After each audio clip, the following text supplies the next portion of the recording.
फेरि पनि तपाईँलाई मेरो च्यानलमा स्वागत छ। एउटा लक्ष्यमा हामी दौडिरहेका छौँ अनि आज चाहिँ हामी एउटा लक्ष्यको विषयमा कुरा गर्नेछौँ है। अनि आजको यात्रा चाहिँ भद्रपुर मेची हस्पिटलसम्मको हुनेछ। सुरुङ्गादेखि अवश्य पनि हाम्रो यात्रा जति लामो भए तापनि अवश्य पनि साह्रो गाह्रो हुन्छ। हामी केही यात्रामा छौँ, लामो छोटो यात्रामा सबैजना हरेक परिस्थितिमा हामी दौडिरहेका छौँ। तपाईँ र मेरो आफ्नो गन्तव्य हुन्छ होइन। अनि यो गन्तव्यमा चाहिँ के हुन्छ त भन्दाखेरि हामीले चाहिँ एउटा लक्ष्य लिएर अगाडि बढ्नुपर्छ, अर्थात् एम लिएर जानुपर्छ। म चाहिँ के गर्ने हो, कहाँ जाने हो भनेर। उदाहरणको लागि तपाईँ यहाँबाट लेफ्ट जानुभयो भने चाहिँ दमक जानुहुन्छ भने अब हामी राइट बिर्तामोड हुँदै हामी मेची आँखा अस्पताल हुँदै हामी हल्दीबारी हुँदै भद्रपुर जानेछौँ। हुन्छ। अनि अहिलेसम्म तपाईँहरूले जतिले मेरो च्यानललाई सब्सक्राइब गर्नुभएको छैन, राइडर प्रदीप, तपाईँले अहिले तत्काल सब्सक्राइब गर्नु होला। अनि लाइक कमेन्ट सेयर पनि गर्नु होला, ताकि तपाईँको एउटा लाइक कमेन्ट सब्सक्राइबले चाहिँ यस्ता नयाँ नयाँ भिडियोहरू, नयाँ नयाँ कुराहरू चाहिँ तपाईँहरूको माझमा सेयर गर्ने उत्साह मिल्नेछ। यो समय चाहिँ हामी सुरुङ्गा बजारमा आइसकेका छौँ। अनि धेरैजना कतिजनाले सुरुङ्गा देखिसक्नु भएको छ होला। अनि सुरुङ्गाको विषयमा तपाईँलाई भन्नुपर्दा नेपालको एउटा नमुना बजार हो यो चाहिँ। कुनै पनि पार्टीले, कुनै पनि समूहले बन्द गर्दा पनि कहिले पनि बन्द नहुने यो सुरुङ्गा बजार है त। अनि तपाईँले यहाँ देख्न सक्नुहुन्छ सुरुङ्गा बजार। भर्खरै हाम्रो साथी एकजना चाहिँ इँगो लिनुभयो, उहाँ विराटनगर जाँदै हुनुहुन्छ। त्यस कारण मैले उहाँलाई यहाँ ड्रप गरियो। म चाहिँ मेची अस्पताल जाँदैछु। मेची अस्पतालसम्म हाम्रो एकजना अङ्कल चाहिँ बिरामी भएर मेची आँखा अस्पताल मेची भद्रपुरको मेची अस्पतालमा ल्याउनु भएको छ। अनि उहाँलाई भेट्ने, कस्तो अवस्था छ बुझ्ने जमर्को गरेका छौँ। अनि तपाईँहरूलाई त्यो भिडियो पनि देखाउनेछौँ है त। अब हामी आज सुरुङ्गा बजार कटिसकेका छौँ। बिचमा धेरै साह्रो गाह्रो हुन्छ बाटोमा होइन, ओभरटेक गर्ने हरेक परिस्थितिले आउँछ। तर पनि मेरो लक्ष्य भनेको चाहिँ म कसरी हुन्छ भद्रपुर जाने हो है। त्यसैले गर्दा तपाईँ र मेरो जीवनमा त्यस्तै हो कि हाम्रो जिन्दगीको यात्रामा चाहिँ है, हाम्रो जिन्दगीको बाटोमा चाहिँ हामी लड्दै उड्दै हिँड्न सक्नुपर्छ। अनि हरेक मान्छे जो पनि लड्छ क्या, हिँड्दै गर्दाखेरि जो पनि मान्छे लड्छ, तर उठेर फेरि हिँड्न सक्नु चाहिँ उसको जीवनको ठुलो उपलब्धि हो अरे।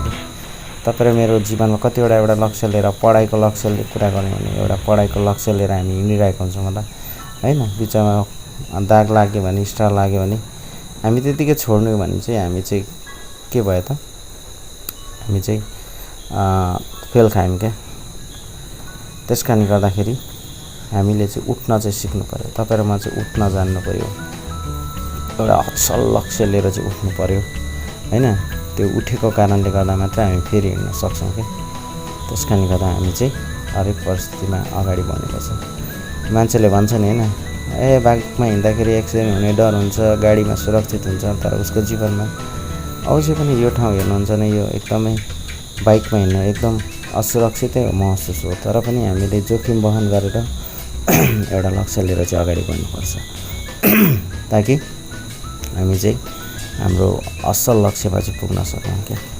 तपाईँ र मेरो लागि मार्गनिर्देशन हुनु पऱ्यो। तपाईँ र मेरो जीवनबाट एउटा एम हुनु पऱ्यो है। अनि मात्र हामी चाहिँ के गर्न सक्छौँ, त्यो लक्ष्यमा चाहिँ पुग्न सक्छौँ। यहाँ ट्राफिकहरू देख्नुहुन्छ नि, हाम्रो ट्राफिकहरूको लक्ष्य चाहिँ कसरी हुन्छ, यहाँ सुरक्षित यात्रा होस्, हाम्रोलाई चेक जाँच गर्नुभएको होइन, ब्लू बुक छ कि छैन, लाइसेन्स छ कि छैन होइन। यी सबै कुराहरू उहाँहरूको उद्देश्य हो। तपाईँ र मेरो लक्ष्य पनि विभिन्न होला।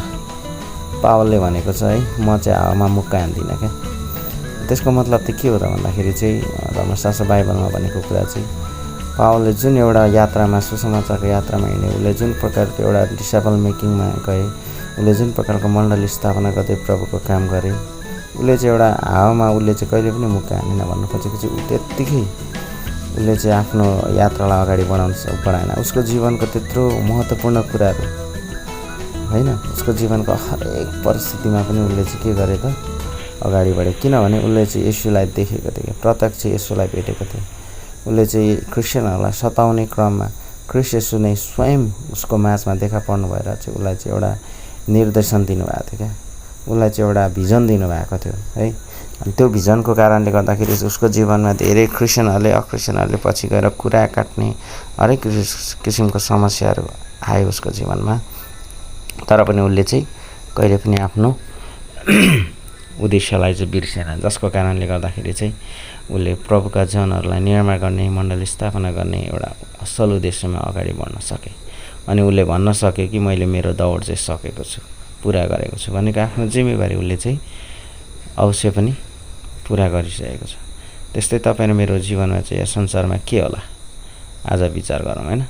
संसारमा तपाईँ र मेरो जीवनमा त्यस्ता परिस्थितिहरू आउन सक्छ जुन कुरा चाहिँ हामीले कहिले पनि याद गर्नु पर्यो। तपाईँ र मैले चाहिँ बिर्सिनु भएन। तपाईँ मेरो उद्देश्य चाहिँ के हो, लक्ष्य चाहिँ के हो। एउटा पढ्ने मान्छेले एउटा मेरो पढाइ हो भन्ने एउटा लक्ष्य राखेर अगाडि बढ्नुपर्छ। एउटा जब गर्नेले होइन मेरो एउटा असल कसरी हुन्छ मैले चाहिँ जब गर्नुपर्छ, मैले चाहिँ कसरी हुन्छ असल पैसा कमाउनको लागि अगाडि बढ्नुपर्छ, इमान्दार हुनुपर्छ। अहिले मैले गएको एउटा भिडियोमा नि तपाईँहरूको माझमा राखेको थिएँ होइन, मान्छेहरू चाहिँ सक्सेसफुल भन्दा नि फेथफुल हुनु चाहिँ सिक्नुपर्छ क्या। तपाईँ मेरो जीवनमा चाहिँ एउटा विश्वासयोग्य भएर हामी अगाडि बढ्छौँ भने हामी अगाडि पनि अवश्य पनि सफल हुन्छौँ। हामी बिर्तामोड बजार आइसक्यौँ। यहाँ तपाईँले अदुवा खोला देख्नुहुन्छ, राइट साइड लेफ्ट साइडमा नयाँ पुल बनिसकेको छ। अहिले चाहिँ यहाँको जाम हटिसकेको छ होइन। यो पुल बनाउनुको उद्देश्य चाहिँ के हो त भने यहाँ धेरै जाम हुन्थ्यो पहिले तपाईँ यात्रा गर्नुहुन्थ्यो भने, अहिले चाहिँ त्यो जामबाट चाहिँ हामी मुक्त हुन पाएका छौँ। अर्थात् हामी चाहिँ सरासरी बिर्तामोड यो अब मुक्ति चोक हामी पुग्नछौँ। यहाँबाट तपाईँ लेफ्टतिर लाग्नु भने संसारै जान सक्नुहुन्छ इलामतिर।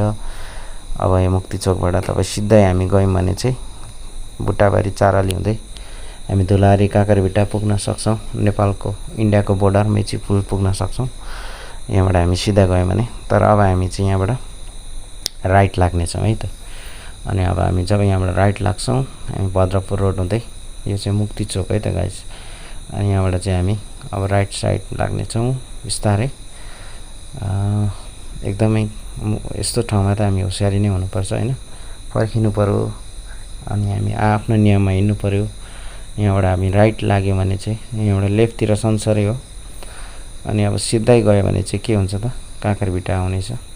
अहिले चाहिँ हामी काँकरभिट्टा सिधै जानुभयो भने अब हामी राइट गयौँ भने चाहिँ हामी चाहिँ भद्रपुर जान सक्छौँ। यहाँबाट चाराली हुँदै पनि जान सक्नुहुन्छ, तर यहाँबाट चाहिँ अलिकति सर्टकट हुन्छ हाम्रो लागि चाहिँ। सुरुङ्गाबाट आउनेहरूको लागि चाहिँ यही बाटो अहिले नयाँ बनेको छ पिच।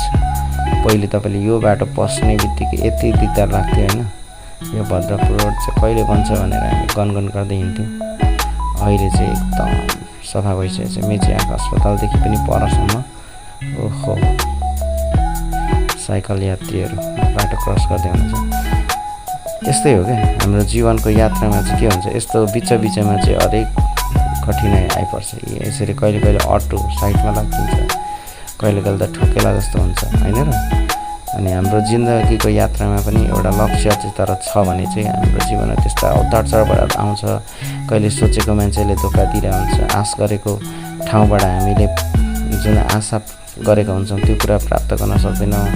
अनि मान्छेलाई आश गर्नु भरोसा गर्नु चाहिँ एक किसिमले गलत तरिका। बाइबलले भन्छ तिमीहरूले चाहिँ मानिसहरूमाथि भरोसा राख्छ भने त्यो चाहिँ श्रापित होस् भन्छ।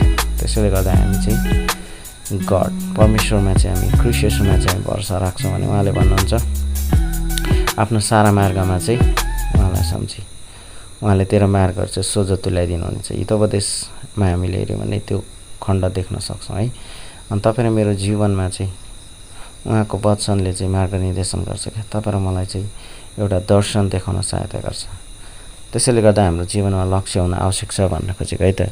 किनभने एउटा दर्शन र प्रकाश नभएको ठाउँमा मान्छेहरू चाहिँ भाँडिन्छन् भन्छ कि।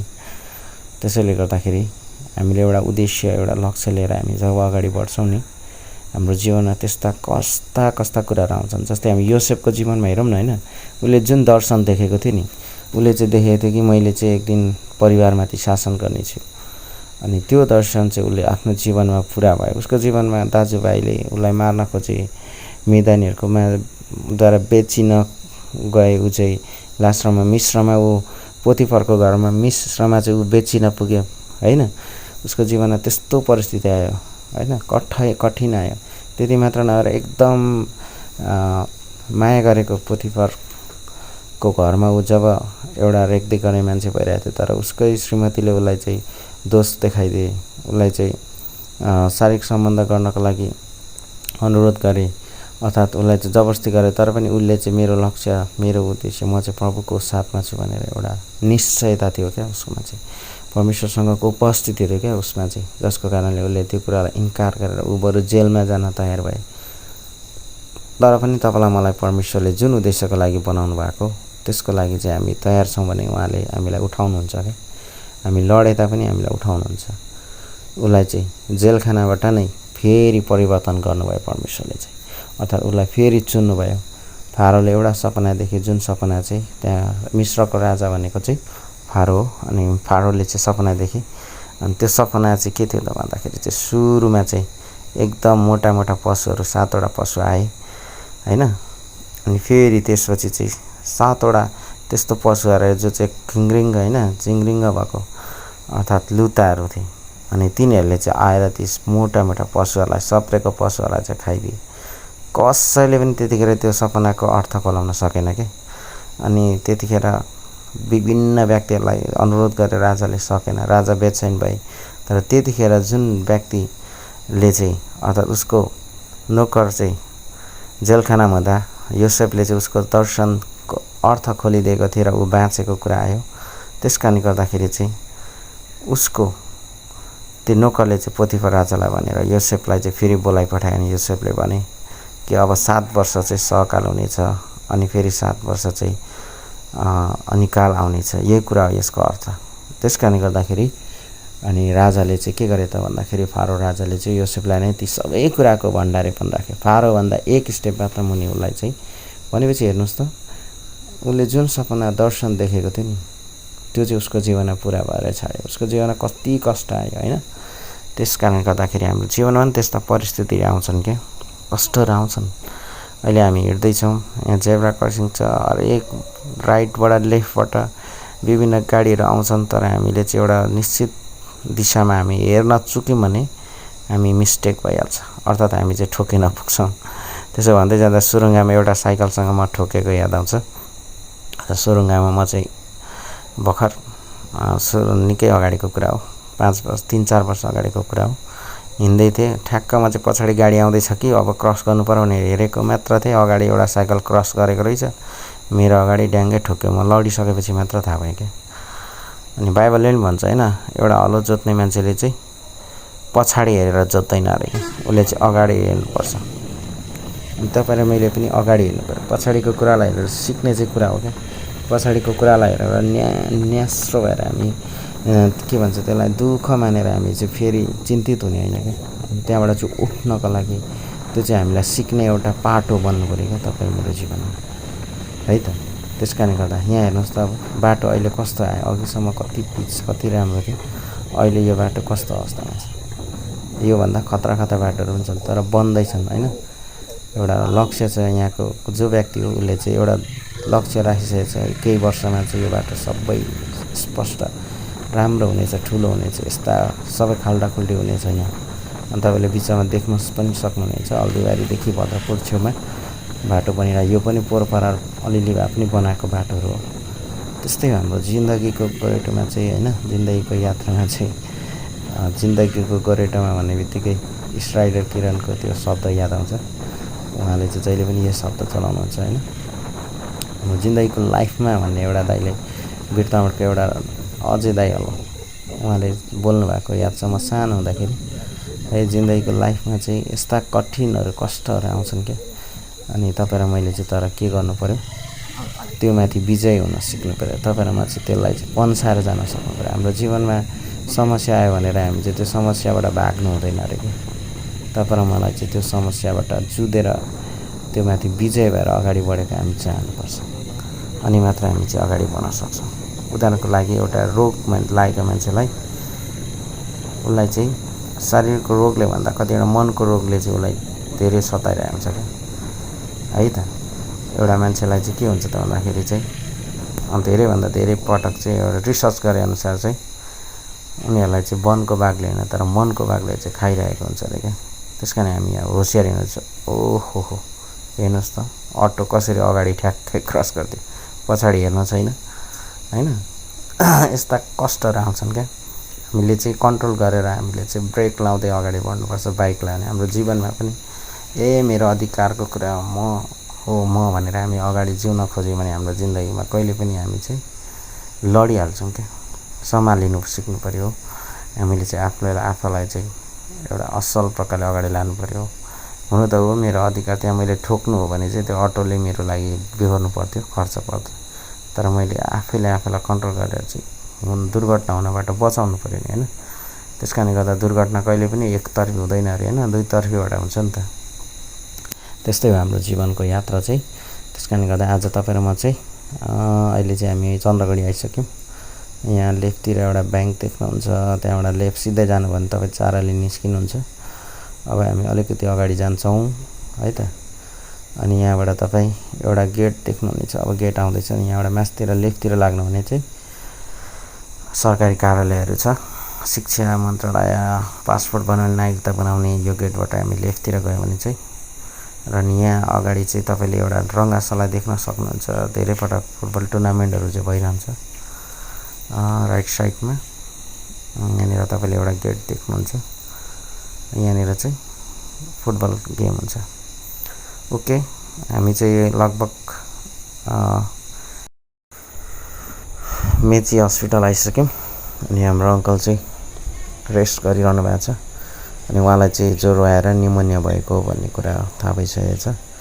अनि डक्टरहरूले चाहिँ अब यो कोभिडको एकदम डेन्जर भएको अवस्था हुनाले यहाँनिर अरू पनि कोभिड पेसेन्ट भएको कारणले गर्दाखेरि उहाँलाई चाहिँ घरमै गएर रेस्ट गर्नको लागि चाहिँ उचित हुन्छ भन्नुभयो, सल्लाह दिनुभएको छ। अनि केही बेरमा उहाँलाई चाहिँ हामी डिस्चार्ज गरेर अनि यो हस्पिटलबाट चाहिँ हामी उहाँको घर खुट्टीडाङ्गी हामी लाँदैछौँ। अनि चाँडै निको होस् भनिकन प्रार्थना पनि गरिदिनु होला।